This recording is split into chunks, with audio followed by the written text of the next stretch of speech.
various pastimes, exchanges, managers, leaders, children. So you said that if we should see problem to problem matching, and then we can actually do solution to solution matching to solve our problems in the life. Okay, correct. Okay. Anything else?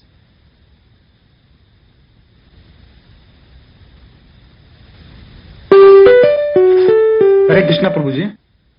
Hare Hare Krishna. Yesterday we discussed on this. What should be done and what should not be done. It Shastra decides. Those who follows the Shastra is the demigod, and those who don't follow, they are all demons. Okay. Okay. Good. Okay. Seems like we are more or less there. I'm going to continue. I can see a lot of empty chairs in the elementary classroom. I don't know.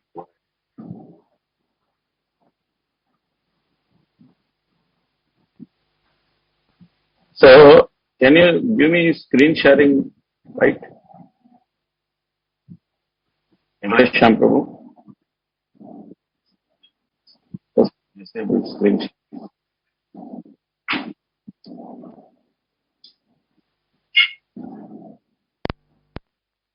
Yes.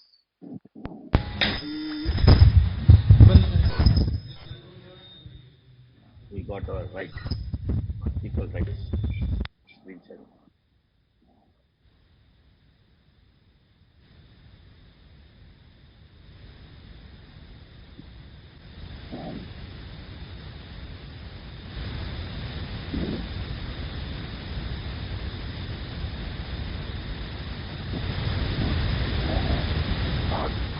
So we discussed up to 26 in the previous class, and 27 constitutes the prayer of Brahma.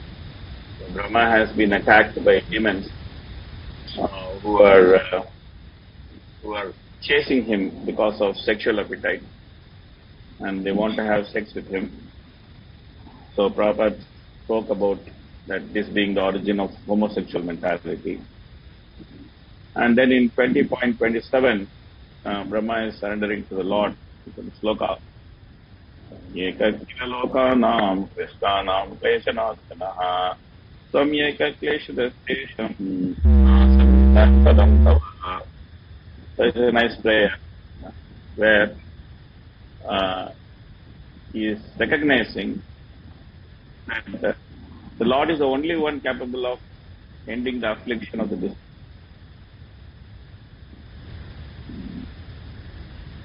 So, in order to do that, then the concomitant reaction is that some agony has to be inflicted on those who do not surrender to Krishna's feet. Anasana means that not taking shelter. They are not taking shelter. People don't want to take. That is all anasana. Asana. They are not willing to take shelter of Krishna's feet. They have some other business.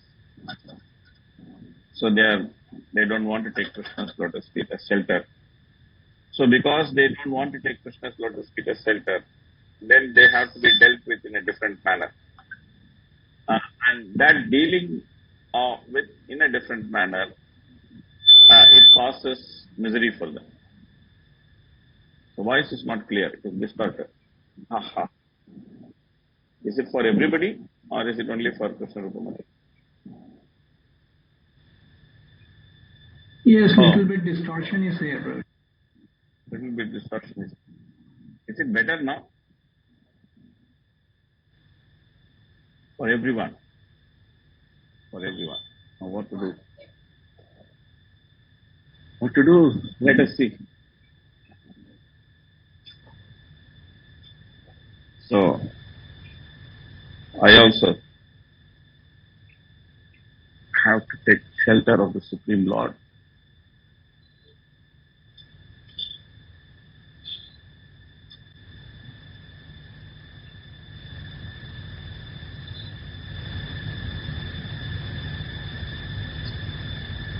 So now is it better?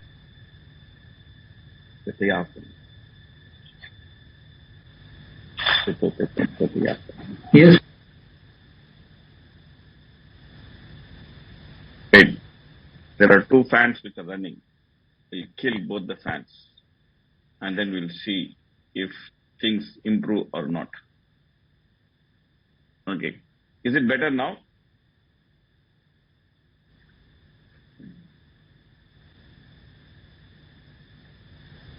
Okay. So it's better. Okay. Don't worry. I have a AC. I switch on the AC and switch off the fan. Then generally things work. So the AC is AC Bhaktivedanta Swami Prabhupada. So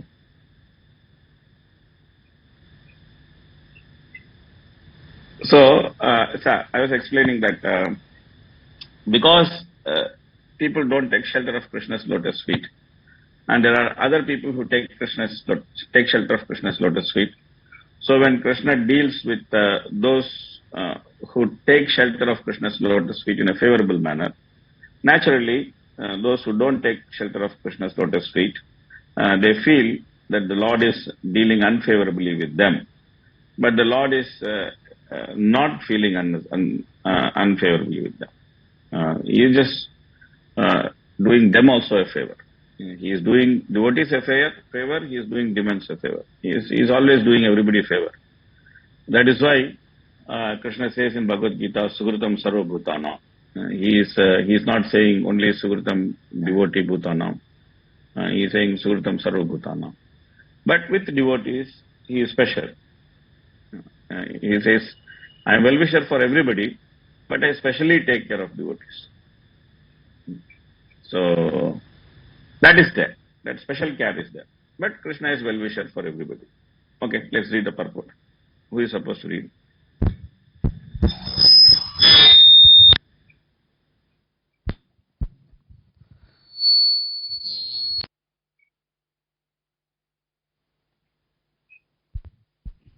Hare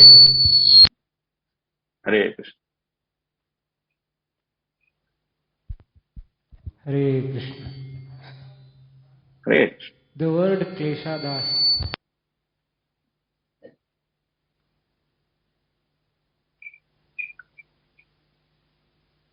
So somebody is saying Narsimha Avatar Prabhu can start.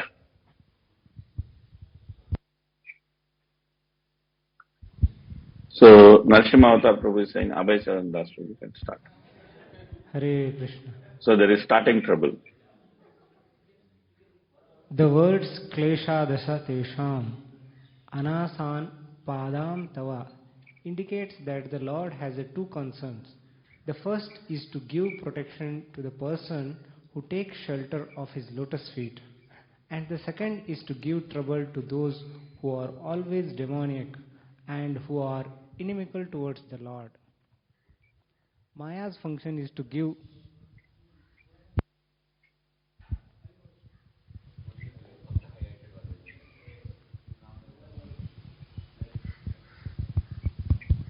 Okay. So that is what I highlighted. Only highlighted portion with it generally. So the Lord giving trouble is also a favor. When He gives trouble, that's also a favor. Because for the Lord, there is nothing called, giving trouble.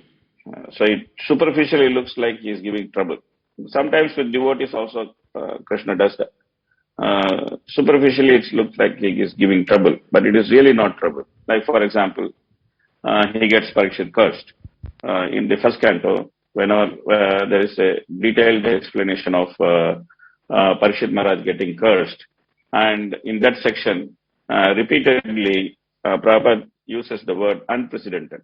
If you actually read those purports, Prabhupada many times used the word in those translations and purports. Prabhupada many times used the word unprecedented because the behavior of Maharaj Parikshit was unprecedented, that it was not expected that first of all he will become thirsty. Prabhupada says that he was able to tolerate the rays of Brahmastra when he was in the womb of his mother, that he could not tolerate thirst. It is unprecedented. It is unprecedented. And then second, that even if he was thirsty, that he would actually ill-treat a Brahmana. This is also not expected out of him, because he was actually taking care of the whole kingdom, and he was stopping the influence of Kali. So Prabhupada says even that was unprecedented.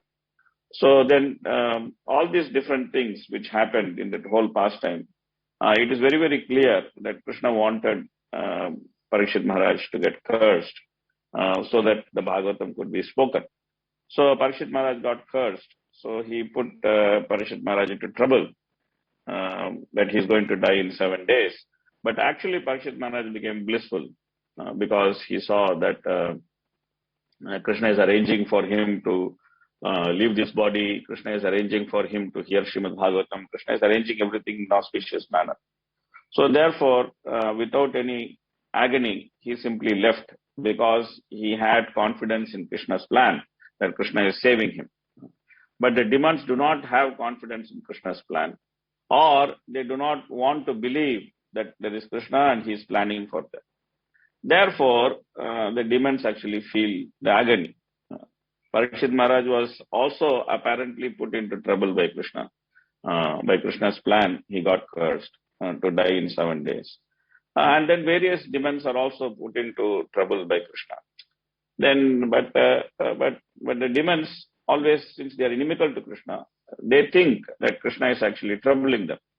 But those who are devotees, they understand that Krishna is actually not troubling them. It becomes very, very clear in the 6th canto, when you will deal with Indra and Vritrasura, where Prabhupada will say that Indra is the demon and Vritrasura is the Indra is the Asura and Vritrasura is the Sura. So there is complete role change, even though Indra is the king of demigods. But because Indra doesn't trust in Krishna's plan, but Vritrasura has great trust in Krishna's plan. So therefore, Prabhupada will make this remark that Vritrasura is the Sura and Indra is the Asura. Because Vritrasura, and there also, it looks like the Lord is helping Indra and putting Vritrasura into trouble, because the Lord is actually clearly telling Indra that how to kill Vritrasura. So those who are in bodily concept of life, they always measure what is good for them and what is trouble for them, based on what is being done for increasing the sense gratification of the body. That's how they also think. Even devotees who have material desires and who are attached to bodily conception of life always think that when their material desires are getting fulfilled, they are progressing in Krishna consciousness and Krishna is favoring them. And they think like that. All my desires are getting fulfilled. Krishna is very, very merciful to me. No, if all your material desires are getting fulfilled, then Krishna is not very, very merciful to you. It's not like that. We should never think like that. Oh, whatever I want is happening, so Krishna is very, very merciful to me. We should not think like that. Sometimes it happens that in Mayapur, many times I have this experience. And I want something and then immediately it comes in front of me and immediately it gets fulfilled. Sometimes it's like that. Unprecedented it happens. That how it happens, I don't know. When I want something, it happens. When I want to see someone, I think that, I should see this person today. And then I just walk out. The first person I see is that person. He automatically comes in front of me. And then I speak to him and then whatever I have to do, I do. But whenever these things happen, first of all, the nature of Mayapur is Chintam Nidham. It is whatever desire one has, one fulfill. I always have a regret that, instead of desiring simply to see a person or to eat gulab jamun or to do things like this, if I had desired to go back home, back to Godhead, then it would have got fulfilled. But what to do? We have only that much sincerity. So then whatever we sincerely desire, it happens. So whenever our desires in this material life or material world or material demands are fulfilled, we should not think it is Krishna's mercy, because in Bhagavatam, many times Prabhupada explained that when Krishna denies fulfilling the material desires of a devotee and then forcefully makes him surrender to Krishna, then that is called mercy. That is called mercy. So that's the same thing. But sometimes it looks like trouble. Sometimes for the devotee itself, it looks like trouble. Oh, I'm going into so much of trouble. So the whole point is that Krishna doesn't trouble anyone. That's the whole point. Even though apparently it looks like Krishna is troubling, but Krishna doesn't trouble anyone. Okay. Please read. If anyone can completely perceive another's distress, without doubt it is the Lord himself. You see, this is a completely opposite statement to the previous statement. Here it is said that he completely perceives the other's distress. So in the last sloka, it is said that he will trouble others, they trouble the demonic people. But here it is saying that he can completely perceive our distress because he is sitting as Paramatma. And then whatever is good for us, he does it. Okay, please read. Continue, Prabhu. Continue. The Supreme Lord as Paramatma is sitting within the heart of every living entity, and he directly perceives the exact causes of distresses. According to Sridhar Swami, Brahma's constant dropping of his body does not refer to his actually giving up his body. Rather, he suggests that Brahma gave up a particular mentality. Mind is the subtle body of the living entity. We may sometimes be absorbed in some thought which is sinful. But if we give up the sinful thought, it may be said that we have given up the body. Brahma's mind was not in correct order when he created the demons. It must have been full of passion because the entire creation was passionate. Therefore, such passionate sons were born. It follows that any father and mother should also be careful while begetting children. The mental condition of a child depends upon the mental status of his parents at the time he is conceived. According to the Vedic system, therefore, the Garbhadan Sanskara, or the ceremony for giving birth to a child, is observed. Before begetting a child, one has to sanctify his perplexed mind. When the parents engage their minds in the lotus feet of the Lord, and in such a state the child is born, naturally good devotee children come. When the society is full of such good population, there is no trouble from demoniac mentalities. So this is what I was mentioning, that this whole creation is actually simply mental. So here Prabhupada quotes from Sridhar Swami, and then he mentions that Brahma giving up the body means giving up a particular mentality. So when he has a particular mentality, then according to that mentality, then he creates beings, and those beings take up that mentality. Like Brahma was passionate, and then he passionately created the demons, and demons took up this passion as their nature. So that's the whole point, that Brahma has different mentalities, and then those mentalities of creation, it actually offers certain facility, and then it also creates certain beings with certain mentality, with certain same mentality, which actually predominates, just like the passion predominates the demons. And Prabhupada actually takes the opportunity to talk about Garbhadan Samskar, which is very, very important for having children.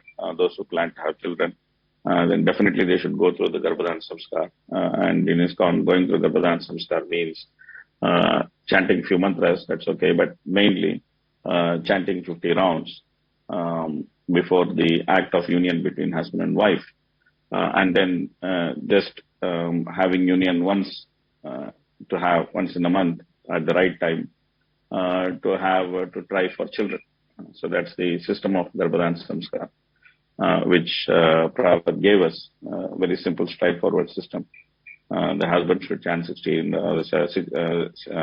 rounds, and the wife should chant 50 rounds before union, and then they should just unite only one time in a month. So and that also, there are some days which is proper and which are days which are improper. If the day of union falls on a day which is not very appropriate, then in that particular month, union should be avoided. So these things are there. Anybody who knows the basics of Garbhadan, they can give all the details if someone is interested. But when children are born like that, then they are naturally attracted to Krishna consciousness. We have seen in Mayapur, we have experienced that when devotees properly do Garbhadan and have children, those children naturally they are attracted to Krishna. They have natural attraction to Krishna. They have natural attraction to Krishna conscious process. They are sattvic in nature. They are less disturbed compared to the other children of Kali Yuga. They are very less disturbed. At the same time, if you see children who are not born to the proper Garbhadana process, then we see that those children are very fickle-minded. They are more disturbed. It's very difficult for them to give attention. Their attention span is very, very short, and they are unable to grasp Krishna consciousness. Then they're naturally distracted and diverted. So many things we can see.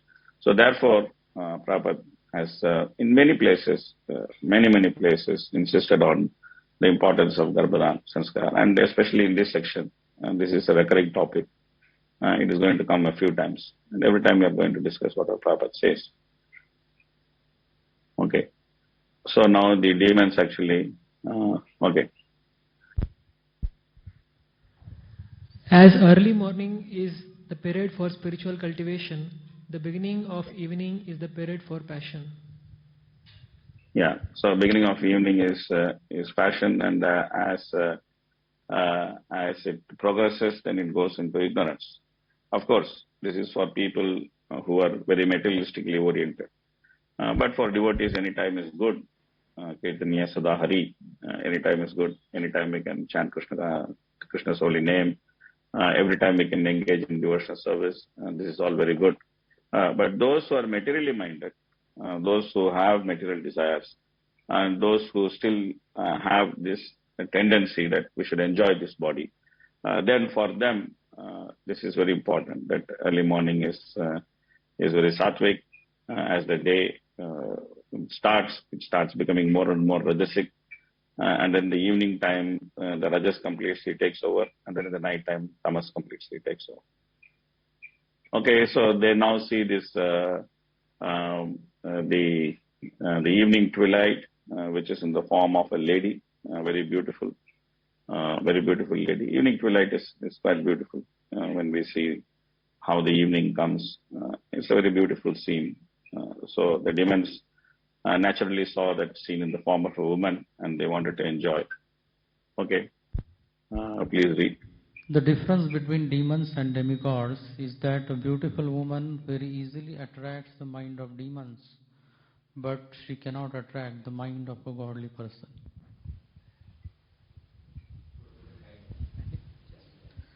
Just as a child is attracted by a beautiful doll, similarly a demon who is less intelligent and full of ignorance is attracted by material beauty and an appetite for sex. The real beauty is Krishna and Radha. One who is attracted by the beauty of Radha and Krishna cannot be attracted by the false beauty of this material world. This is the difference between a demon and a godly person or devotee. Yeah, so we can see that the whole of Kali Yuga, the plan is actually to attract people to the body, attract people to the body of other persons. Sometimes body of men, sometimes body of women. So the whole Kali Yuga is all body-centric. Everything is body-centric. So you can find so many products which are sold to enhance the bodily features. So much of marketing is done. And then various types of marketing is done according to various moods of people at various times. I remember that when previously there was one cream, it was called Fair and Lovely. And then later, recently, because of so much of political correctness in the social world and the people of color becoming a very big market of all these creams and things like that. And then there is a big social upheaval against people of color being discriminated. So then the cream changed their name from Fair and Lovely to some other unlovely, whatever, I don't know. Someday I saw that they changed their name. So all this kind of gimmicks is going on. This is all Kali Yuga gimmicks. That in order to sell, you can do whatever you want.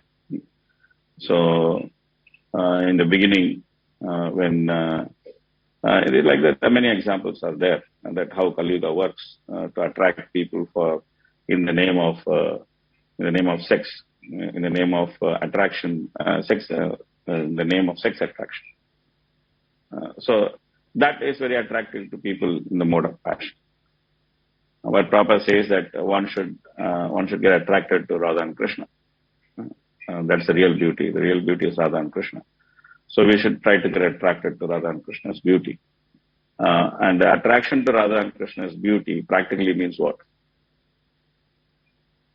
Means what? Practically means what? For us, what it practically means.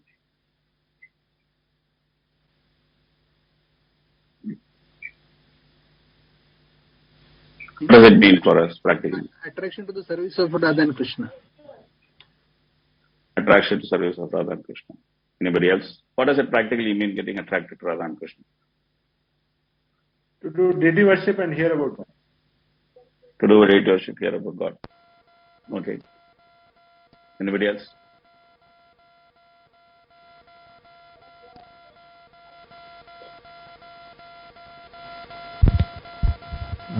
To what practice the process of Krishna consciousness. Attraction for the process of Krishna consciousness. Okay, it's a very broad answer. Attraction for the process of Krishna consciousness. Okay. Okay. Well, it's a bona fide answer. Broad answer. Following the instructions. Following the instructions. Following the instructions. Okay. What else? To eagerly hear this beautiful Bhagavatam. To eagerly hear beautiful Bhagavatam. Okay. Anybody else?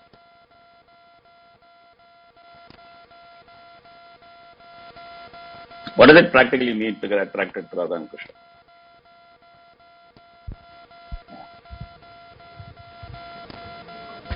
Attracted to the service? Attracted to service, okay. Attraction for the holy name of the Lord. Yes, correct. Practically that's what it means. Getting attracted to chanting the holy name. Hare Krishna, Krishna Krishna, Hare Hare, Hare Ram, Ram, Hare Hare. Because this is the way Radha and Krishna manifest in front of us. They have manifested in front of us in the form of the holy name. The holy name contains the name, the form, the qualities, the pastimes, and the confidants. Everybody is there within the holy name. Nama Prabhu. It contains everything. That Yugal Nam, the name of Radha and Krishna, which is there in Hare Krishna Mahamantra. It contains the medicine for coming out of Maya. It contains the potency to attract us to the divine couple. It also contains the process by which we can get attracted to the divine couple. It also contains the method by which we can go through the different stages of devotional service, starting from Shraddha all the way up to Bhava and Prema. So it contains within itself the means by which one can go through these different stages. And then it contains within itself all the pastimes of the Lord also. So therefore, getting attracted to Radha and Krishna for us simply means getting attracted to the process of chanting the holy name. Bhaktivinoda Thakur has explained the process as Namashreya Bhakti. Bhakti which is performed by taking shelter of the holy name. That is the Yuga Dharma. The chanting of the holy name is the Yuga Dharma. And one is meant to take shelter of the holy name. And when one gets increasingly attracted to this process of chanting the holy name, then naturally one is attracted to Radha and Krishna. So for us, the process of getting attracted means getting attracted to the chanting of the holy name. Everything else is simply meant to bring us to this platform. Every other thing which we do in devotional service is simply meant to bring us to this platform. We read Bhagavatam, we serve the deity, we serve the Vaishnavas, we serve the spiritual master, we follow the instruction of the spiritual master. All these different things we do, they're all meant to bring us to this situation of getting attracted, increasingly getting attracted to the process of chanting the holy name. In the beginning, one may be attracted to different processes, one may be attracted to the process of reading or hearing, one may be attracted to the process of serving the deity, one may be attracted to different processes. But all these attractions, one may be attracted to Vaishnava Seva, all these different attractions are simply meant to increase our taste in chanting the holy name. And if these attractions are working in the right way, if they are uncontaminated, then naturally they will bring us, they will increase our attraction to chanting the holy name. Because everything what we do is service, and one gets attracted to different types of service. As I said, that different people get attracted to different types of service. But the means to get that service, the means to request for that service, the means to get that service is to chant the holy name. Because when we chant the holy name, we are simply requesting for Sri Radha and Krishna to engage us in our service. So therefore, attraction to the divine couple for us means getting attracted to the process of chanting the holy name. Okay. So they were these demons were pricing her like anything, and Prabhupada actually explains the nature of demons. Okay. Please read. The demoniac can pay any price for the skin beauty of this material world. They work very hard all day and night, but the purpose of their hard work is to enjoy sex life. Sometimes they misrepresent themselves as karma yogis, not knowing the meaning of the word yoga. Yoga means to link up with the Supreme Personality of Godhead or to act in Krishna consciousness. A person who works very hard, no matter in what occupation, and who offers the result of the work to the service of the Supreme Personality of Godhead, Krishna, is called a karma yogi. Yeah, so it's very important that who is a karma yogi, because the word yogi is the most abused word in Kali Yuga. Everybody actually claims himself to be a yogi. The greatest sense gratifier also claims himself to be yogi. And then he says that I am yogi, I am this yogi, I am that yogi. They keep different names as which has the title of yogi, and all these things are happening. But in effect, they have nothing to do with Krishna, but they claim to be yogis. And here Prabhupada says that the demoniac can pay any price for the skin beauty of this material world. It is literally true statement. And the statement is literally true, that demoniac can pay any price. A literally true statement. Because you see some price of cosmetics and you see some price of the beauty products which is there. You can actually see that is so costly. These products are so costly. Why? Because people are willing to pay any price for the skin beauty. They are willing to pay any price. There are some brands which can cost so much money, and then there are some brands which cost less money, but substantial amount of money. But all this money for what? To actually project something which is not there. So simply, a woman can look beautiful by using little turmeric and then putting some nice tilak. A man can take bath in oil, and he can, his body and skin he can maintain properly. But people don't like all these things. They want to do so many different things, and they want to pay so much price for maintaining the skin beauty. Even in even for men, the amount of products, now there is a whole industry called the male grooming industry, and the number of products which is available in that industry can be mind-boggling, because it's the very nature of Kali Yuga. Kali Yuga is demoniac, and all the arrangements in Kali Yuga are also demonic. Okay, please read. Sometimes the demonic arrange for so-called sports like tennis with the opposite sex. The purpose of such sporting is to see the bodily construction of the beautiful girl and enjoy the substitute sex, subtle sex. Subtle. The demonic sex mentality of material enjoyment is sometimes encouraged by so-called yogis who encourage the public to enjoy sex life in different varieties, and at the same time advertise that if one meditates on certain manufactured mantra, one can become God within 6 months. The public wants to be cheated, and Krishna therefore creates such cheaters to misrepresent the deluge. These so-called yogis are actually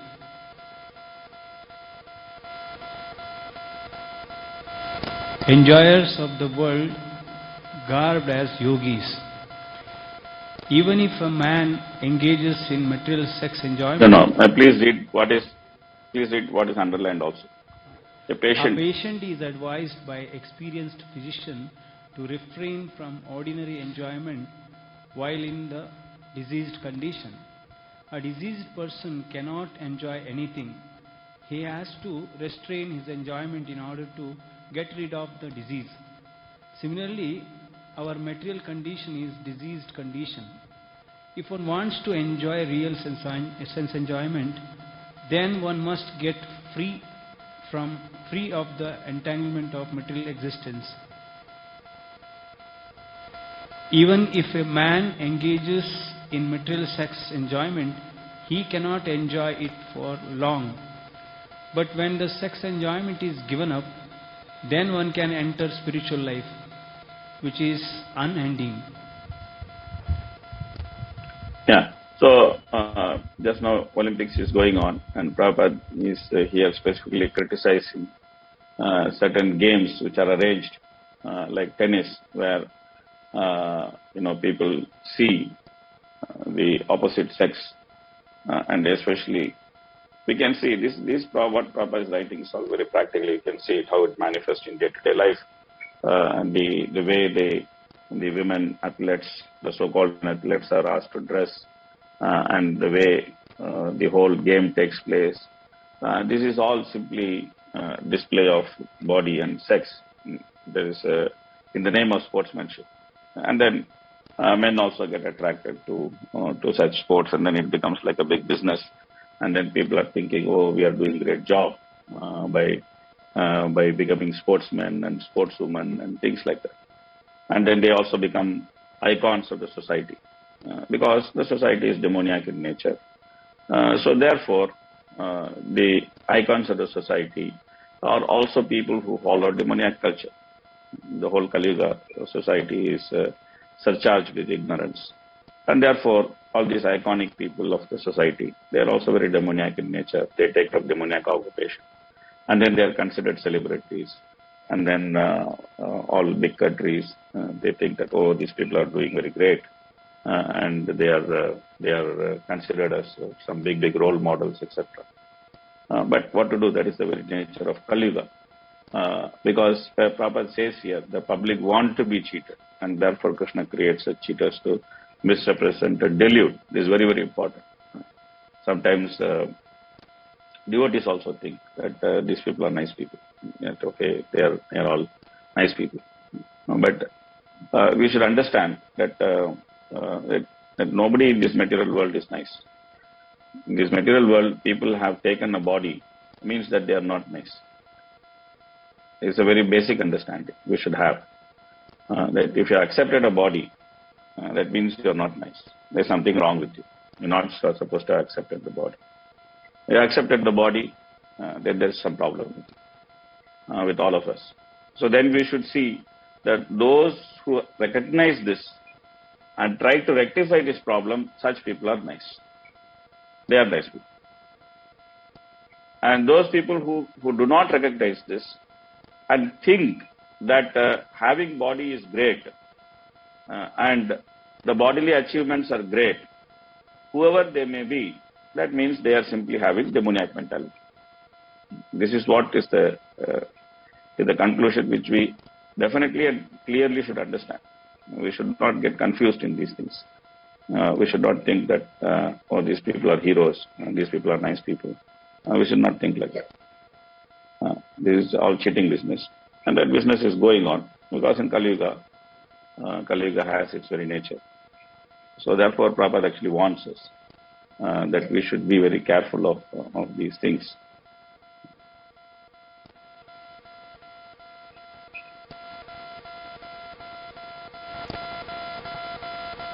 Okay. Please read. In every step they enjoy her womanly beauty, and while they enjoy her beauty, their minds become agitated by sex desire. As moths are at night surround a fire and are killed, so the demons become victims of the movements of the ball-like breast of a beautiful woman. The scattered hair of a beautiful woman also afflicts the heart of a lusty demon. So therefore, normally it is understood that women should not leave their hair open. They should plait their hair. Open hair is not good for women. They should not. That's why Prabhupada also said that women should cover their hair, their head, and they should cover their hair. Of course, it's very difficult for modern women to understand these things and to follow these things because modern woman is trained in a completely. They are trained by authorities who are demoniac. So that's where the problem starts. The schools, the institutions, about 99% of them, they're all simply carried away by the demoniac values of Kali Yuga. So therefore, their training is also like that. Because their training is like that, so therefore they have a lot of difficulty in understanding these things. It's not only about modern women. I'm not talking about those women who are not devotees. I'm talking about women who are devotees also. I have seen that Prabhupada disciples, Prabhupada's women disciples, many of them, they very sincerely cover their head. Very sincerely they cover their head. They have become old. They come from some different culture. They are from different cultures of the world. But they are quite sincere in that simple act of covering their head. But I have seen that many devotee women, they don't have this habit of covering their head. And to tell them to cover their head is also not so easy. If you tell them to cover their head, then they come up with so many different excuses. They say, oh, this is not practical, this is not so easy, this is so inconvenient, why are you so fanatical? So many things they say. So many different questions, so many different statements come up. But one time, one Prabhupada disciple, Mataji, she actually spoke. She said that I cover my head because I know it actually pleases my spiritual master. My spiritual master taught me this. He instructed me to be like this. So I simply do it because it pleases him. So somebody said in the beginning of the class that love means attention to detail. So this is some practical point of giving attention to detail. That how sometimes disciples are so particular in pleasing Prabhupada. Prabhupada disciples are so particular in pleasing Prabhupada. Of course, there are other Prabhupada disciples, women disciples, who don't cover their head. I'm not saying that they are not there. So we can find all variety in this world. This world is full of variety. But we should always try to see from where we should take lesson, from which point, from which place we should take lesson. I would just not to just put women on spot, please don't mistake me. I'm not like that. put woman on the spot and then it's not like it's just a topic also we are discussing. Prabhupada is talking about open hair, so we are discussing that. But these are important things to discuss and to understand and to see that what can we do about it. So therefore we should not shy away from discussing these things also. Let's not think that it's politically incorrect to discuss this. All these things should be discussed.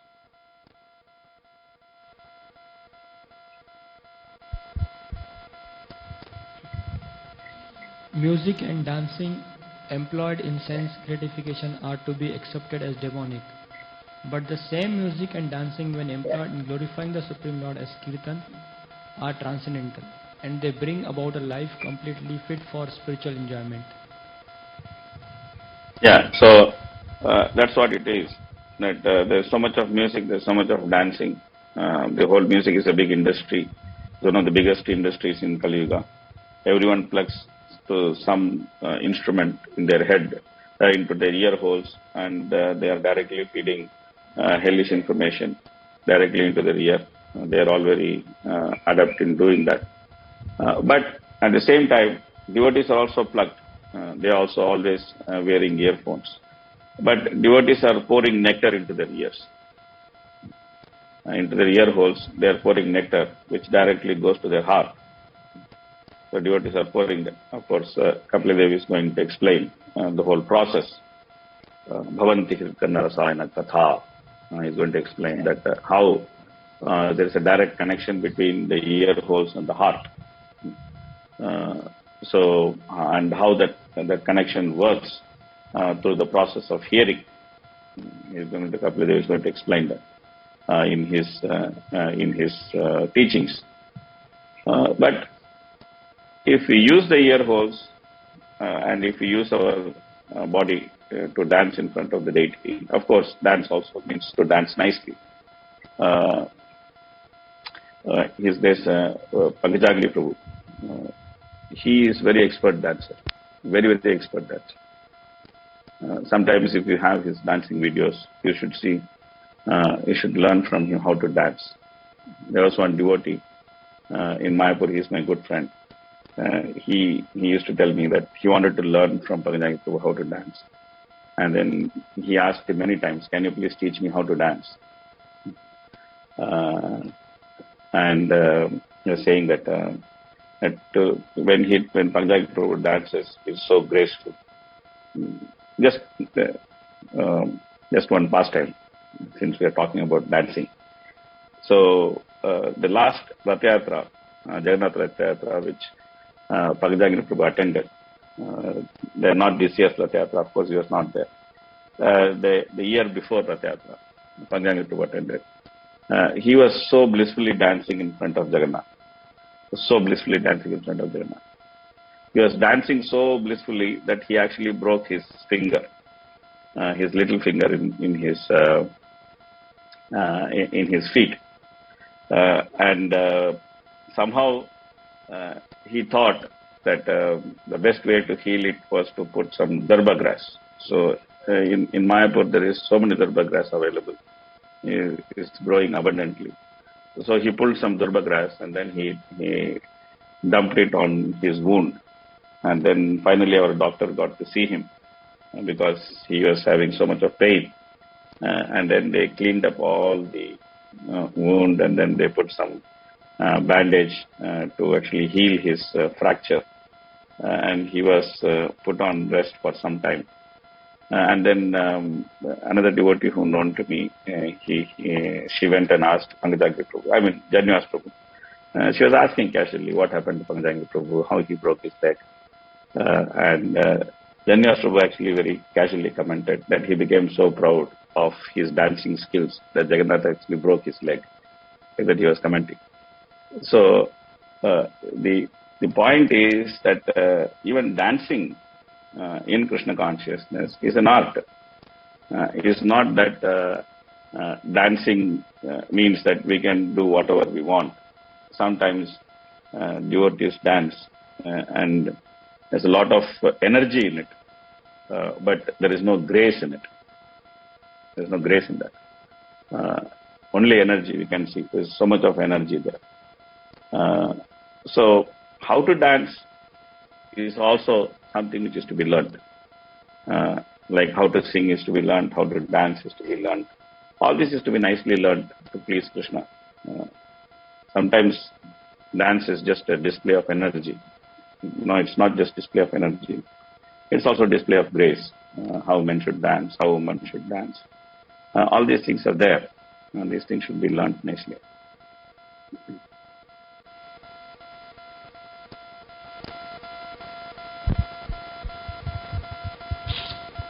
Ghosts and mischievous hobgoblins are also the creation of Brahma. They are not false.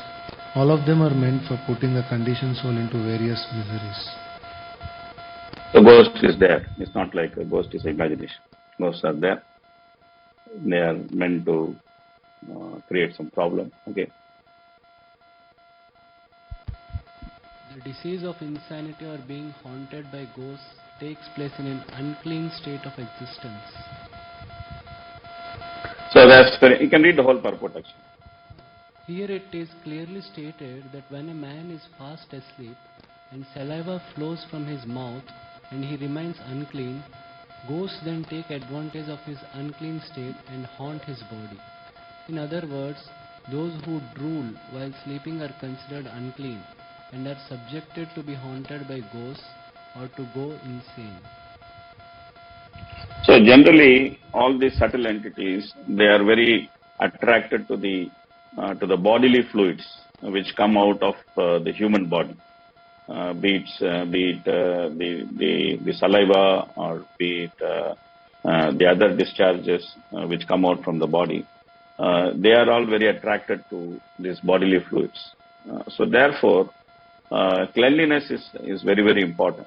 Cleanliness is very, very important in order to avoid this subtle influences. One should actually clean their body. External cleaning of the body is quite important. Especially one should take care. Women should take care when they are going through their monthly days when they are out of altar. They should take care to make sure that whatever is there, which is come as a bodily discharge, they are disposed of immediately. It should not be kept at home for a long time, or it should not be kept at home overnight, especially overnight. It should not be kept at home because it simply attracts subtle entities, and the subtle entities come and they get attracted to this kind of bodily discharges. Same way, discharge of semen actually attracts subtle entities. This drooling of saliva, this actually attracts subtle entities. So when these things happen, one should make sure that they clean themselves properly. They should clean them, especially in the night time, and they should clean themselves properly. Otherwise, they are simply attracting all the subtle entities to come and disturb them. All these ghostly disturbances can come. So, bodily cleanliness as part of regular cleanliness of devotion, bodily cleanliness is very important. We should not think that bodily cleanliness we should worry about only when we are going to worship the deity. We should worry about bodily cleanliness even before we go to sleep. So we should go to sleep in a clean condition. We should actually wash our legs before going to sleep. And we should dry the legs. We should not go to sleep with wet legs. We should dry the legs. We should wash our legs, make it clean, dry the legs, and then we should put on clean clothes, clean washed clothes before going to sleep. We should not put dirty soiled clothes and go to sleep. It could be night clothes meant for sleeping, but it should be clean and it should be washed. One should never wear dirty clothes and go to sleep. Even if one has some big arrangement of washing, simply clothes which are soaked in water and dried in sun are good enough, so are considered washed. So that kind of clean washed clothes one should wear before going to sleep. Especially brahmacharis should be careful not to sleep in a dirty condition. They should sleep in in a proper clean condition, and they should make sure that if someone has a habit of nature of drooling or saliva coming out while sleep, then they should make sure that they clean up their bed sheets and pillow covers very frequently. Should not just leave it like that. So these are important to avoid some influence of subtle entities. Otherwise, a lot of trouble one can face with subtle entities.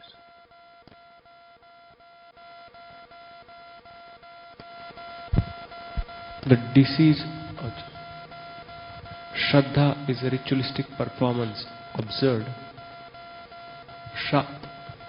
by the followers of the Vedas, Shraddha.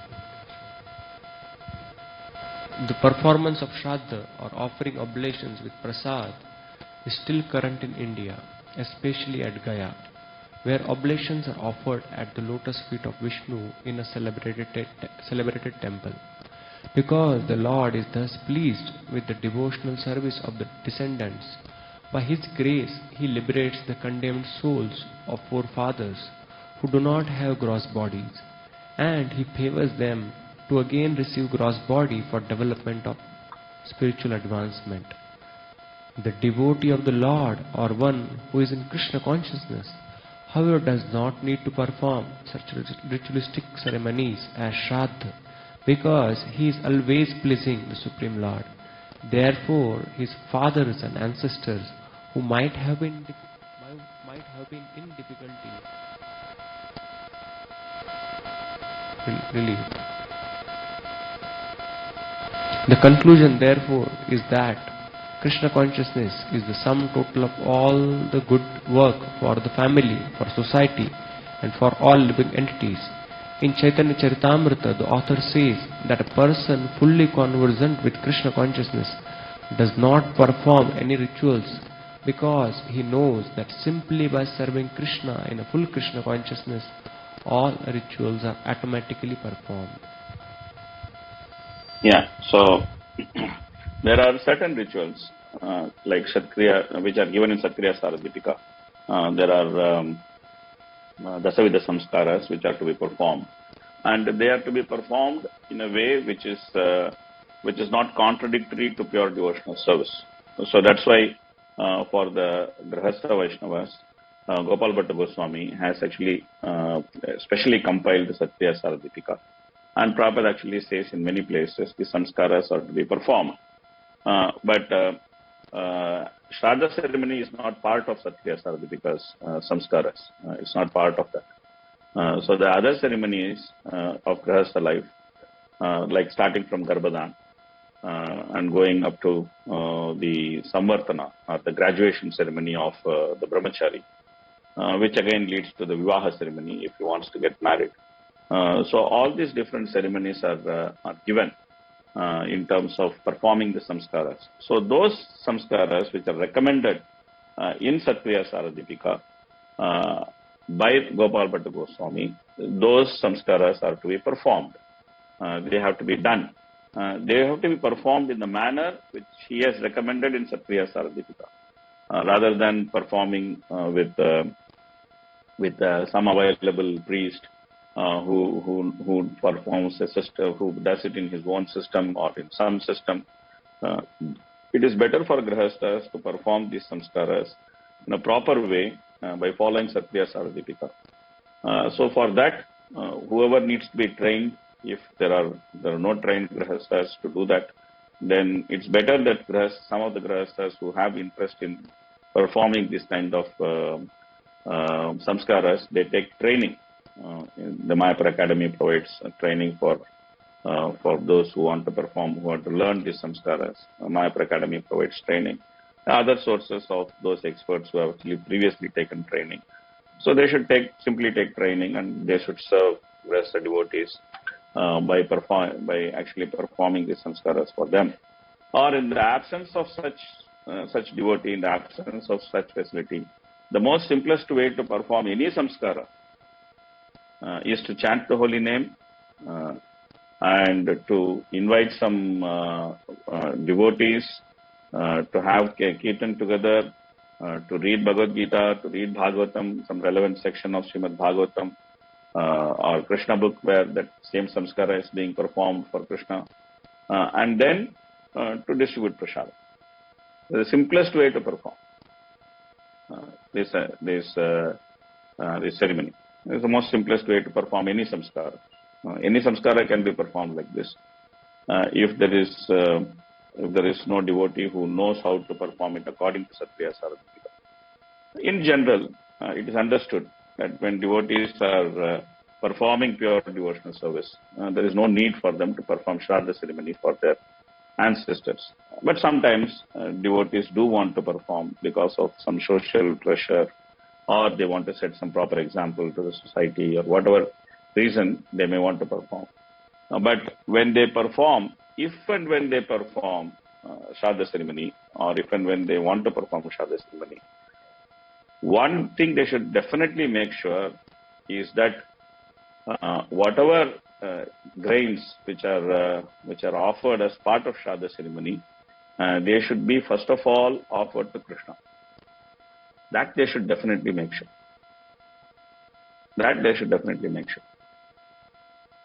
Because in the normal, especially if some Brahman who is trained in Karmakanda system, if he comes and performs Shraddha ceremony, he simply offers the cooked grains directly to the forefathers, because that is the bona fide system in Karmakanda, that the Pitras are given the offering. That's what here it is said, that the Pitas and the Sadhyas, these demigods, they are meant to accept these offerings. But we are not supposed to directly offer to the forefathers, the Pitas and the Sadhyas. We are meant to offer Krishna Prasadam to them.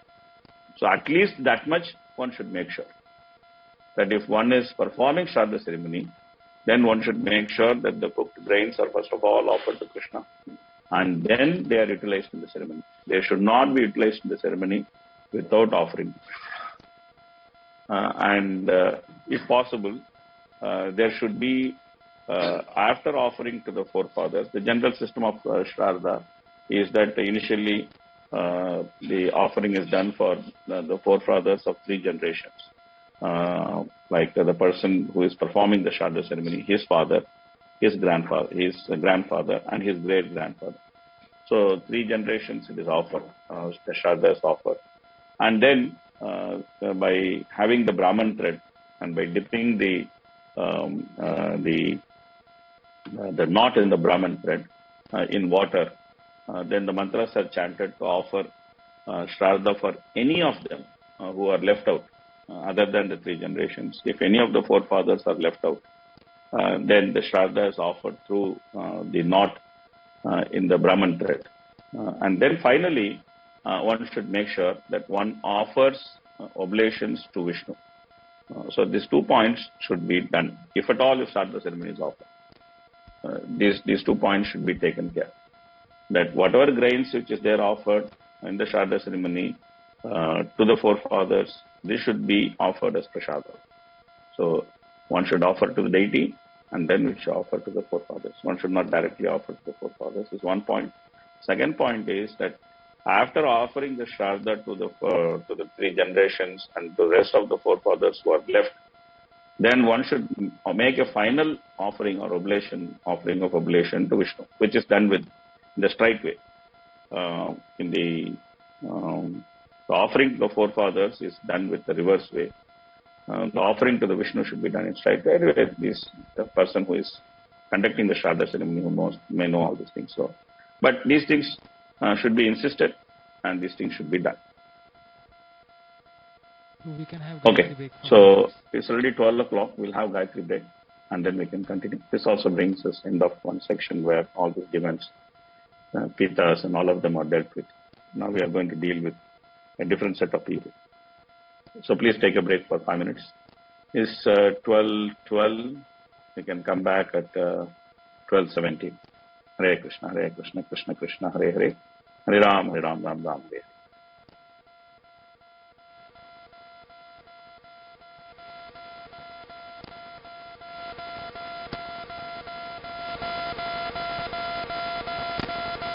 So Satyamata is one constant from the Ravana.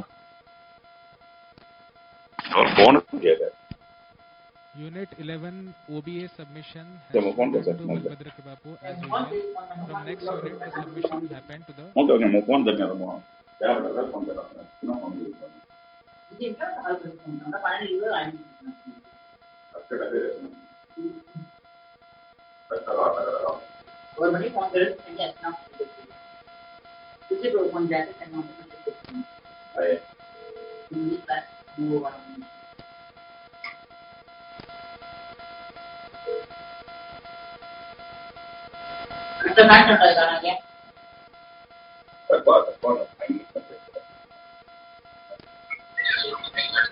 Hare Krishna Prabhu.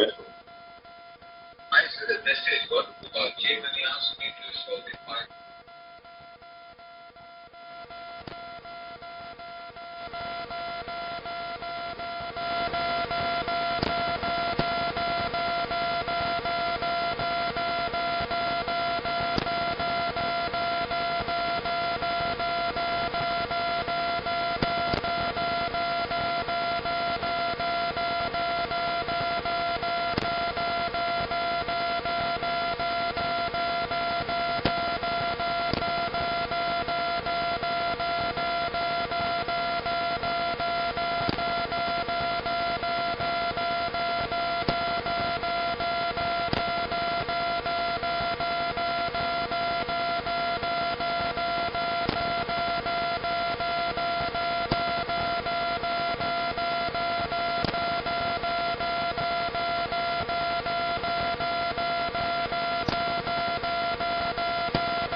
Hare.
Hare Krishna, Hare Krishna, Krishna. Hare Ram, Ram, Ram, Hare Hare. Okay, so before we continue, any questions on the discussions till now? Hare Krishna, Prabhuji. Haribol. Prabhuji, regarding the Shraddha ceremony, like as such, it is like mentioned that the devotees don't need to perform, but we do see like Chaitanya Mahaprabhu, Lord Ram tells to Vibhishan also to do for Ravana. So these all things are also seen, even Lord himself does. And then in Hari Bhakti Vilas also it is mentioned there about Vaishnava way of doing Shraddha. So is it that only the Grihasthas need to perform, but then those who are in renounced or they don't need to? You're asking if brahmacharis need to perform? No, I'm not asking. Like, but I'm just asking in general. No, generally grihasthas need to perform. Brahmacharis, vanaprasthas, sannyasis, they have no obligation to perform Shraddha ceremony, any ceremony. Brahmachari is under the control of the spiritual master. So he has to simply follow the order of the spiritual master. He has no other business to do other than to follow the order of the spiritual master. So they are free from any obligations. They are not supposed to. They are not bound by any of the societal obligations as such. Brahmacharis and sannyasis are dead people. They don't live. They are not considered alive according to the civil standards. So therefore, sannyasis need not perform. What they will perform, dead men don't perform Shraddha ceremony. So they don't perform any Shraddha ceremony. Vanaprasthas are completely renounced of their grihastha duties. So they don't have to perform Shraddha ceremony. So who is left is only brahmacharis. They are the ones who need to perform. Sorry, the grihasthas. They are the ones who are to perform Shraddha ceremony, if at all, if they have to perform. If they are practicing pure devotional service, then as Prabhupada says very clearly, then they need not perform Shraddha ceremony. We don't have to get too much worried about whether Chaitanya Mahaprabhu performed or not, because Chaitanya Mahaprabhu going to Gaya to perform Shraddha ceremony is just a pretext. He went to Gaya to perform Shraddha ceremony because he had to do many other things. So therefore he went to Gaya to perform Shraddha ceremony. It was just a pretext to start the significant part of his the reason for his appearance. So that's like a changing gear kind of aspect. So we need not worry about those things. In general, in Satyayuga, in Treta Yuga, in Dwapara Yuga, the different kings, they did many things, and the different grihasthas, all the grihasthas performed something called as Panchamahayajna. It was a rule for grihasthas to perform Panchamahayajna. In Kali Yuga, we don't perform Panchamahayajna. People may not even know what is Panchamahayajna or how to perform Panchamahayajna. But according to the scripture, every grihastha is supposed to perform Panchamahayajna. But they don't perform. So why? Because in Kali Yuga, when you practice Krishna consciousness, the purpose of Panchamahayajna is automatically fulfilled, especially if you follow Prabhupada's program of practicing Krishna consciousness, which is the program which is given in Nectar of Devotion, Nectar of Instruction. The purpose of performing Panchamahayajna is naturally fulfilled. So when we say that devotees don't have obligation, because we are fulfilling those obligations by practicing Krishna consciousness very specifically, like we are obligated to the forefathers, we are obligated to the demigods, we are obligated to the sages, we are obligated to the servants and people in general, we are obligated to other living entities. So these are different obligations which are there for a householder. And in order to free himself, and there are also 5 places of sin, the place where they put on the fire, the place where they change water, the broom, the mortar, the vessel, all these different places are places of accumulation of sin for grihasthas, that every day they utilize this for their livelihood, and then they incur sin. So therefore, it is incumbent upon them to do Panchamahayajna. And part of Panchamahayajna is Pitru Yajna, and also offering Shraddha, etc. Every month during the Amavasya day. Then they have to do this. So there is some injunction that it should be done. It's not that it should be done only once in a year. It should be done every month during Amavasya day. But nobody does it. Some people do it for once in a year, etc. But when we do devotional service, when we worship Krishna, the deity form of Krishna, then we are worshipping all the demigods. Deva Yajna is performed. When we actually read Bhagavad Gita, Bhagavatam, when we attend the Bhagavatam class, then we are actually performing the Yajna which will satisfy the sages, the Mantra Yajna, when we chant the holy name. So the Shastra Yajna is performed by reading Shastras, which actually satisfy the sages. The Mantra Yajna is performed by chanting the holy name. Then the loud chanting of the holy name also satisfies the obligation to free ourselves from the debt of the other living entities, because the sound vibration of the chanting of the holy name, this is heard by all living entities, and then they are benefited by that sound vibration of chanting of the holy name. Then Atiti Yajna is performed by distributing prasadam. When we distribute prasadam in the temple, or when we contribute for distributing prasadam, then we are satisfying the requirement of Atiti Yajna. And when we also call devotees and feed them, then we are satisfying the requirement of Atiti Yajna.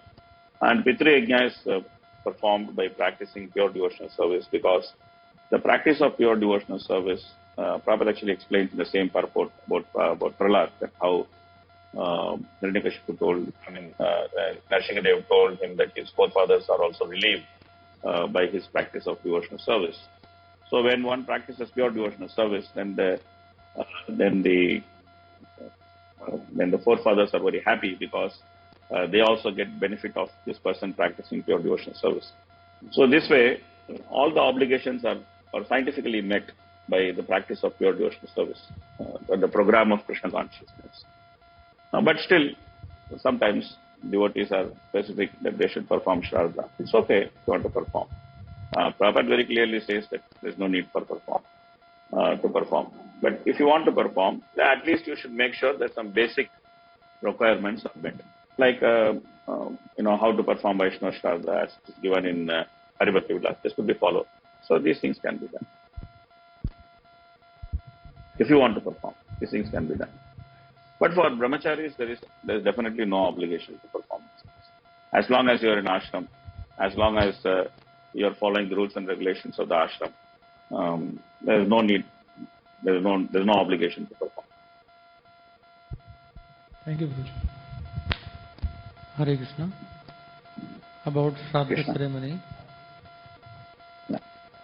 So in Bhagavad Gita, in 11th chapter, one of the slokas, the word comes Ushmapaha.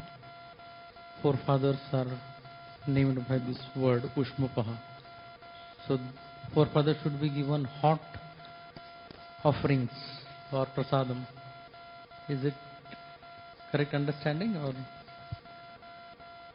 as far as possible we should give hot thing? Or why only forefathers should be given hot? Everybody should be given hot.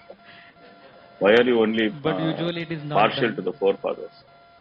No, but that is the usual standard. Usually the standard is not followed, that's a different story. But when it comes to serving prasadam, everybody should be given hot. That is the standard. That some devotees are very particular. I know one devotee. He is my teacher. So he is very particular that prasadam should be served very hot. So you try to serve him cold prasadam, he'll just walk away. I still remember that once Jayadev Maharaj came to our congregation, and then we gave him milk. He told us hot milk, and then we gave him milk. and then he drank the milk and then said, "This is not hot. Please go and heat and bring it." And then somebody ran to heat the milk, and then they heated the milk, and then they brought it. Then he drank, and then he said, "It is not hot. Go and heat the milk." So again somebody ran to heat the milk, and then they came back, and then we gave, and then he drank, and then finally he concluded, "You guys don't know how to do hot milk," and then he simply walked off. So this is everybody should be served hot. That we are not doing it, that's a different story. Many things we may not be doing it because of practical reasons or practical convenience. That's okay. That's a different thing. But generally, food is supposed to be, food which is supposed to be served hot is meant to be served hot. Food which is meant to be served cold, it is meant to be served cold. There's some food which is meant to be served cold. So that should be served cold. But there are in Vedic system, most of the food is considered to be served hot. So it should be served hot. That's a general standard. Thank you.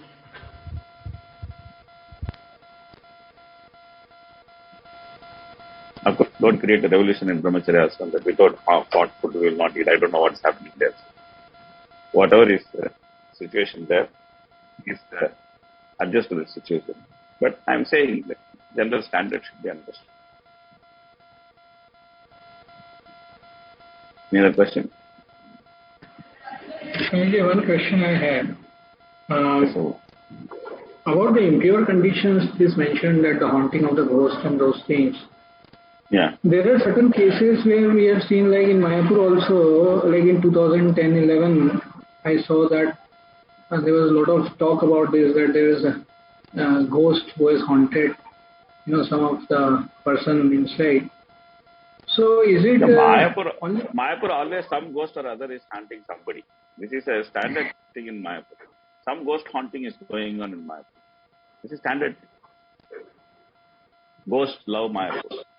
Recently, I was talking to one devotee, and the devotee was saying that how they are having one ghost in their house who is always chanting the holy name.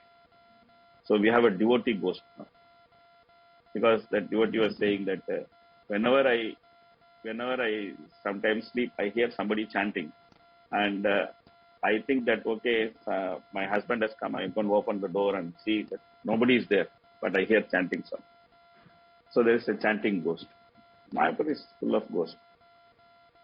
Yes, you tell me what is the question.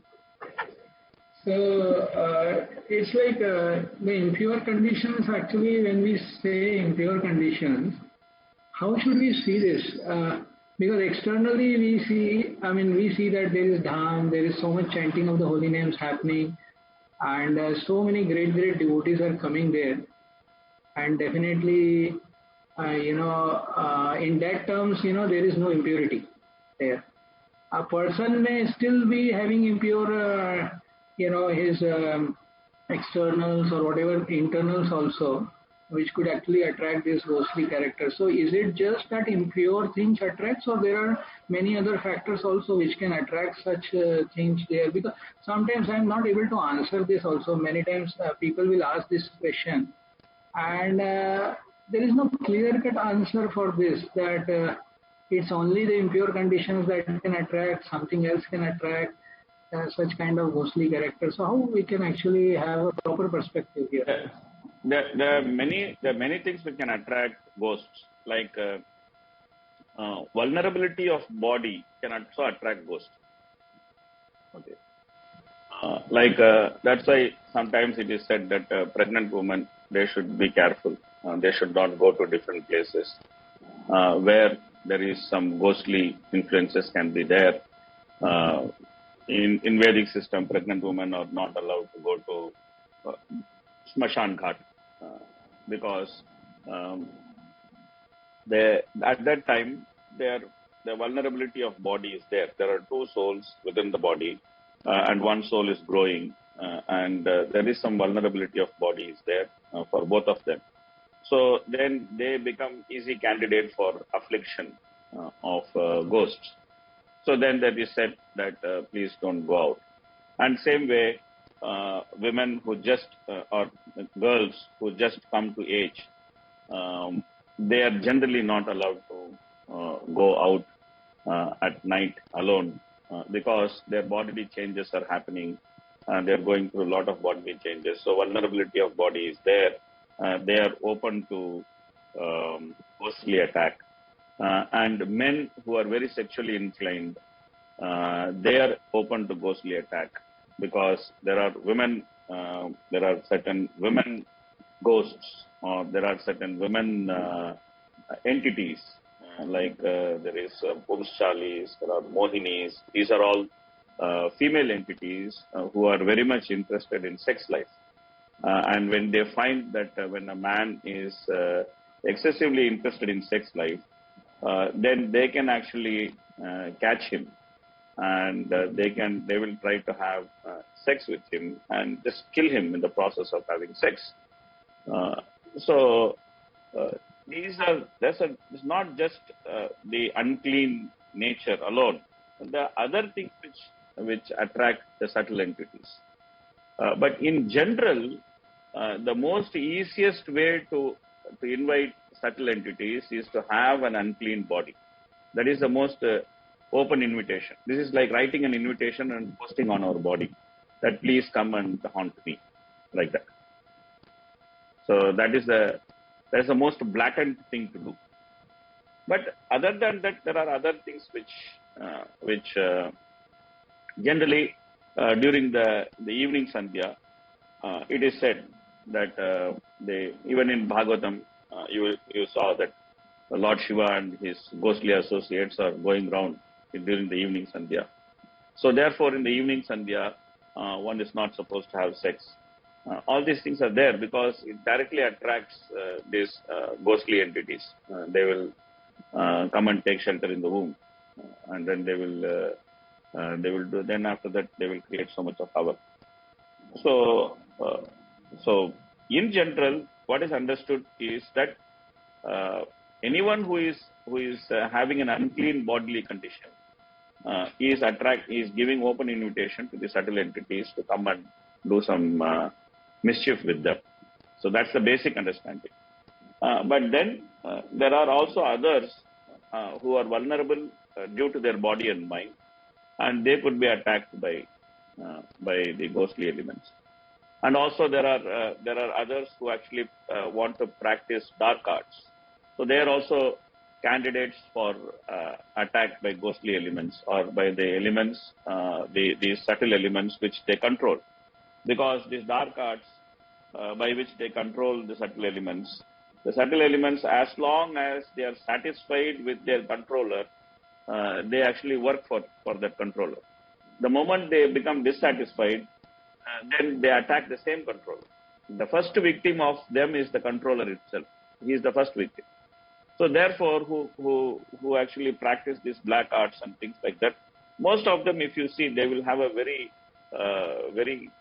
horrible and painful death because they get attacked by the same entity which they control. Anyway, better not to get into all these things. There is a whole set of murky business which is there. As devotees, we don't have to know so much about these things. We can simply blissfully chant Hare Krishna, Krishna Krishna, Hare Hare, Hare Ram, Ram Ram, Hare Hare. Take bath twice a day. Be very clean. Follow the rules of Saucham. It's very, very important. Brahmanical. That's why Prabhupada says Brahmanical lifestyle. We follow Brahmanical lifestyle, the rules of Saucham, rules and regulations of Saucham. The external and internal cleanliness is very important. We should not think, not think like that. Follow the rules of cleanliness. Live a clean, sattvic life. Ghost will not come. Most of the time in Mayapur, we have seen that people who get haunted by ghosts, either they get attracted to some things which are not appropriate, or they are sometimes, in some ways, they are vulnerable and open to this. It's not that in Mayapur there are no ghosts. Mayapur, ghost, everywhere ghost is there. Why only Mayapur, no ghost? Everybody wants to come to Mayapur. Ghost does not want to come to Mayapur. Everybody wants Mahaprabhu's mercy. Ghost also wants Mahaprabhu's mercy. Prabhu is willing to give mercy to everybody. So they all come.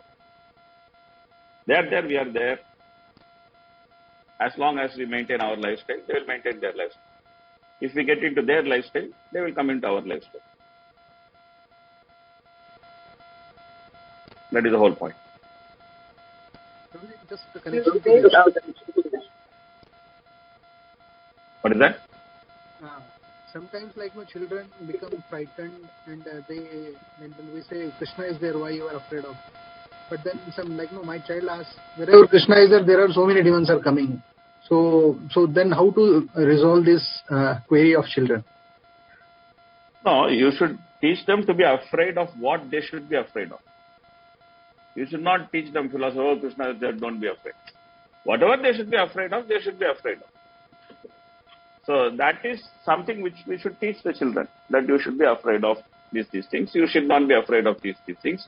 And when you are in danger, you call out Nrsimhadev. So all these things we should teach them.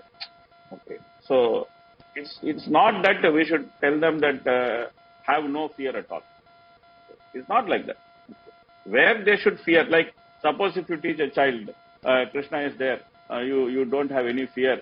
Whether there is green light or red light or yellow light, you just cross the road. Krishna will take care of you. Will Krishna take care of you?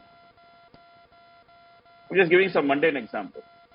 That Krishna is there to take care. But at the same time, when you want to cross the road, you should follow the rules and regulations of crossing the road. So you cannot tell the child, don't be afraid of anything, that you cross the road. You cannot tell him. So you are teaching the child that when you want to cross the road, you make sure that you see left side, you see right side, you see if it is a zebra crossing with a traffic light, you see that whether the traffic light for walking is green or not. You are teaching the child the rules and regulations of how to walk in the road. And you should telling the child that you should do this, you should not do this. Okay. So same way in devotional service also, you should teach the child that what should be done, what should not be done. They should be afraid of doing things which they are not supposed to do, because it will harm them. Just like trying to cross the road when the traffic is busy, without considering what car is coming and what car is going to harm them. So same way, trying to do things which are forbidden in devotional service will definitely harm them. So they should be afraid of doing it. They should be afraid of Maya. So these things we should teach them. So properly we should teach them. Regarding the question of whether even when Krishna was there, demons were there. Yeah, Krishna wanted to have fun, so there were demons were there. So that's why he is having demons and then he is fighting with them. He is having his own fun. Children sometimes are afraid of darkness, they don't want to.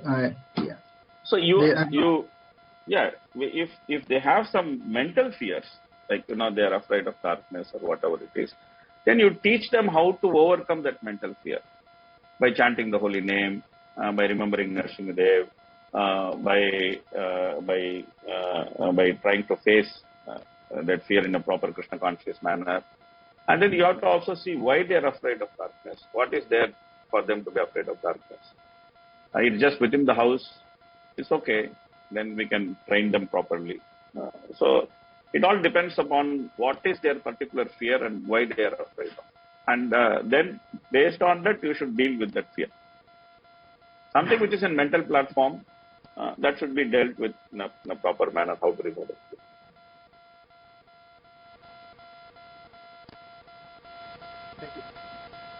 Most of the time, this ghost business is also mental. Many people, they are not having a ghost problem. They are having mental problem. And then they think it is ghost. Anyway, any other question?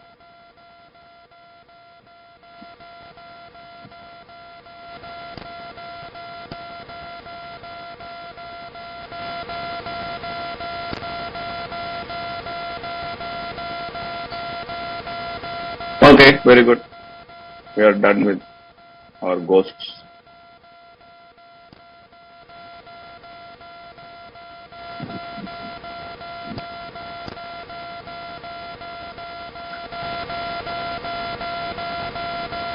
Okay. read. The time early in the morning, 1.5 hours before sunrise, is called Brahma Muhurta. During this Brahma Muhurta, spiritual activities are recommended. Spiritual activities performed early in the morning have a greater effect than in any other part of the day. Yeah, so we all know this.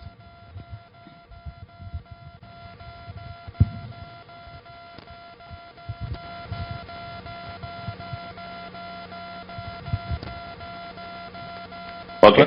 The purpose of sacrificial ritual is to revive gradually the spiritual realization of the living entities. That is the beginning of life within this universe. These sacrificial rituals, however, are intended to please the Supreme Lord. Unless one pleases the Supreme Lord, or unless one is Krishna conscious, one cannot be happy either in material enjoyment or in spiritual realization. So, therefore, when Brahma manifested Manu, they all became very happy because Manu will establish the process of sacrifice, which will be beneficial for everyone. So, Manvantarana Dharma. So, if he will establish the dharma, or he will establish the process of sacrifice. So, they all became very happy with the advent of Manu, or the creation of Manu. Okay. What is the essential is Vidya, or worship of the Supreme Lord. Sometimes the word yoga is used to refer to the gymnastic performances of different bodily postures which help mental concentration. Generally, the different bodily postures in the yoga system are accepted by less intelligent men to be the end of yoga. But actually they are meant to concentrate the mind upon the super soul. After creating persons for economic development, Brahma created sages who would set the example for the spiritual realizations. So Brahma in his process, he actually creates everybody. He creates these great sages, and they are meant to help mankind. So we will see. Continue. Okay. Propaganda that one can enjoy this life materially and at the same time spiritually advance is simply bogus. Yeah. So sometimes how Prabhupada writes is very straightforward. He says that we can enjoy this life materially at the same time advance spiritually is simply bogus. So they go ill together. I mean, the idea that I can have sense gratification, which is in bodily platform, and at the same time I can advance spiritually. This doesn't work. So when a devotee has this idea that he wants sense gratification and Krishna consciousness together, that means he is asking for unlimited trouble. This is what he is asking for, because he is asking Krishna and Maya together. The moment he is asking Krishna and Maya together, then that is his recipe for getting into trouble, because Maya will pull him away from Krishna. Krishna will pull him towards himself, and he will get pulled in two opposite directions.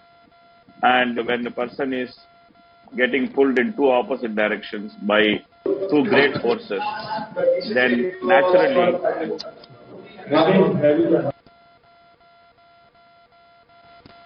naturally he will experience pain. That's what he will experience.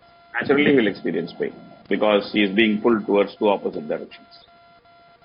So we should not think that we can have Krishna and Maya together. It's a recipe for disaster. Okay, so that brings us to the end of this chapter. And then it gets us to the next chapter, which is conversation between Manu and Kardama. This chapter has many interesting aspects. This chapter has the subject matter of the chapter, which is the conversation between Manu and Kardama. It also describes the characteristic of Kardama Muni, a great person. And the character study of Kardama Muni, it actually evolves very, very gradually.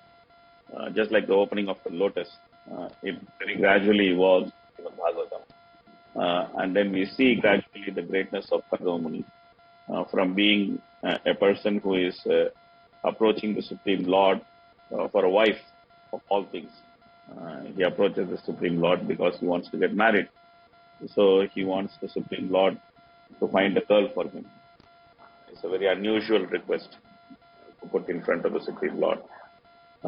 So from that to a person who actually renounces his household life, we see the character development of Kardama Muni, which is a very, very important study for all of us. And also we see various different things, especially this chapter, which it has many lessons to offer to us, especially some management lessons are there in this chapter. Anyway, before we get into the chapter, any questions on the previous chapter at all? This is your chance to raise any questions, comments on the previous chapter, which we just finished. Anything which is left, which you want to ask, or any comments which you want to share. This is your time.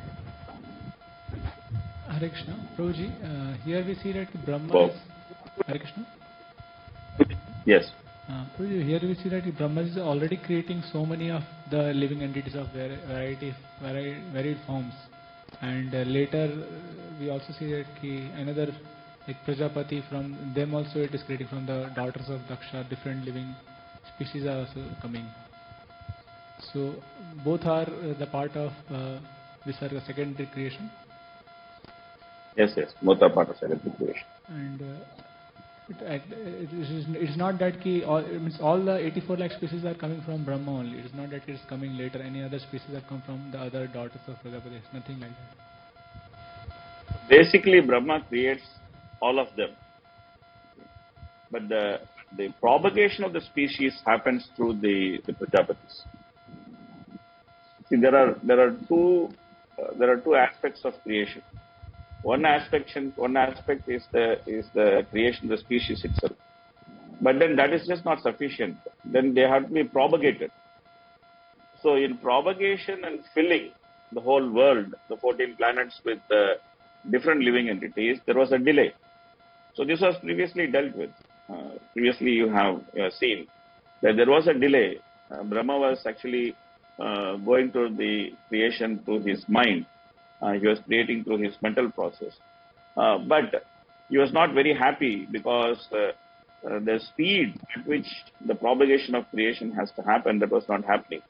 So therefore, he created different Prajapatis who can actually spread those species, propagate those species, and fill up the 14 planetary system with living entities who are waiting to get their different bodies. So the Prajapatis do the function of propagation of the species. Thank you.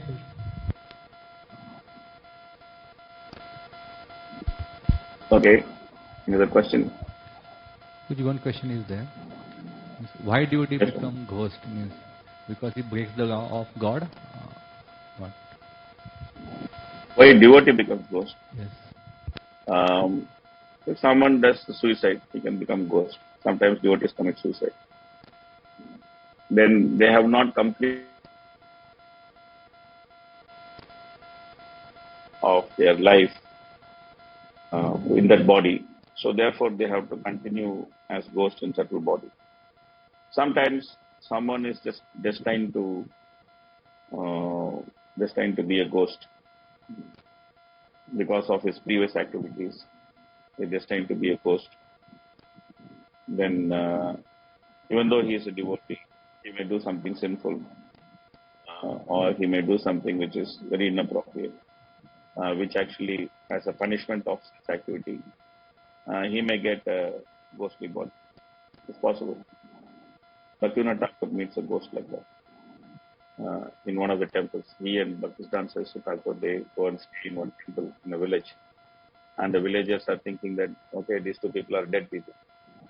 But because anybody who stays there, they get disturbed by a ghost who was previously a pujari in the temple. So, but when he comes and he sees Bhaktivinoda Thakur actually liberates him. Okay, go back from Bhaktivinoda. So he was a ghost, but he was also fortunate to see Bhaktivinoda Thakur. He was a devotee. He became a ghost because of his inappropriate attitude. He became a ghost. And then, but at the same time, his devotional service also gave him the opportunity to meet Bhaktivinoda Thakur and to get liberated. So, as devotees, we should not take Krishna consciousness for granted. We should not think, okay, now I become devotee, I am good, I am very nice, I am okay. I am chanting 16 round, I am following 4 regulative principles.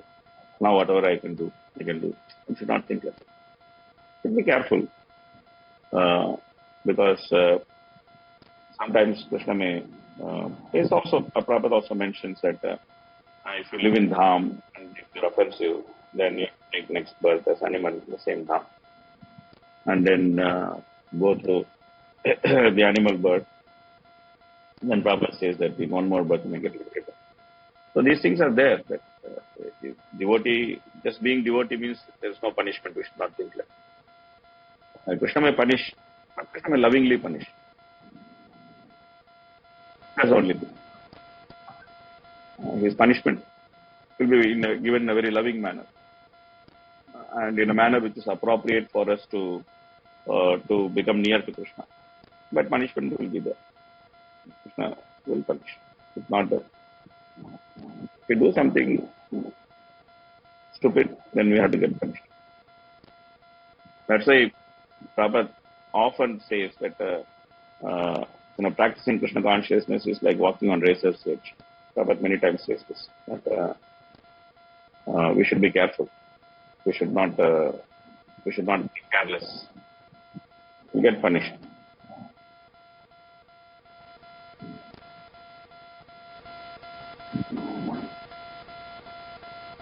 Like Chota Haridas, he became ghost. But he was singing for Chaitanya Mahaprabhu.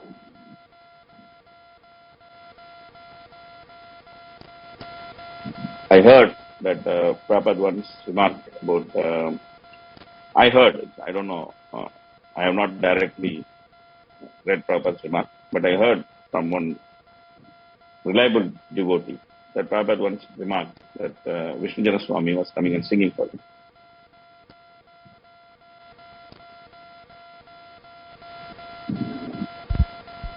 So, sometimes this thing happens.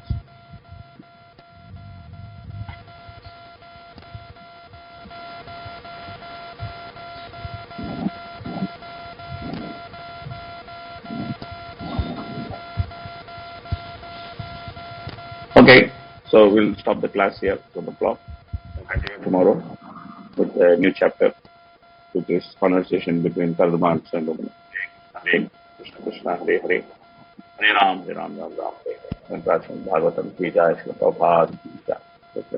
Guruji, we'll have class on Monday. Today is Thursday, yeah. I have class on Monday. So tomorrow, Friday. So Friday is a congregation class is there, as per the schedule. Yes, Guruji. Friday, Saturday, Sunday evening. Yeah, that's that schedule which you gave, right? Yes, Guruji. Okay. Okay. See you on Monday. I will.